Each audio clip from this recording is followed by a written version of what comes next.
మన రామాయణం నేను రాసింది మా శిష్యుడికి ఇవ్వటం నాకు ఎంతో ఆనందంగా ఉంది.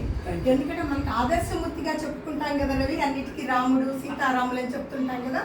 కాబట్టి మన పిల్లల కోసం అంటే దాదాపుగా 10th ఇంటర్ వాళ్ళందరికీ తెలుగు చదవడం కష్టంగా ఉన్న నేపథ్యాన్ని పురస్కరించుకొని వాళ్ళందరికీ సులభతరం చేస్తూ పిల్లల కోసం రాసిన రామాయణాన్ని మన రవికి ఈరోజు ఇవ్వడం వెరీ హ్యాపీ అనమాట. నాకు మా శిష్యుడికి నేను ఇవ్వడం ఇంకా ఆనందంగా ఉంటుంది కదా. చిన్నప్పటి టీచరు 6వ తరగతిలో నాకు టీచర్ ఉండే, సోషల్ టీచర్గా ఉండి నాకు ముందుకెళ్ళడానికి, రేడియో జాకీకి వెళ్ళడానికి, అనౌన్సర్ అవ్వడానికి, టీవీలకు రావడానికి, సినిమాలు చేయడానికి, పుస్తకం రాకపోవడంలో మే 10వ తారీఖున ఒక పుస్తకం వస్తుందని చెప్పడానికి వచ్చిన నాకు అందరి బంధువు, అందరి వాడు, అందరి ఇంట్లో ఆధార్ కార్డులో పెద్దన్నగా ఉన్న రాముడి చరిత్ర నా చేతిలో పెట్టి పిల్లల కోసం అని చెప్పింది.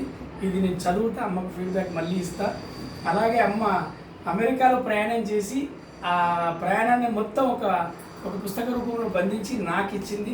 వీటి 2 పుస్తకాలు మా టీచర్. All the best. ఎప్పుడు కూడా నీ లక్ష్యాన్ని మర్చిపోకు, నీ ప్రయాణం ఆపకు. అదే నీకు నీ ఉనికిని కాపాడుతూ నీకు మరింత యశస్వి భవ. Thank you sir. Thank you sir.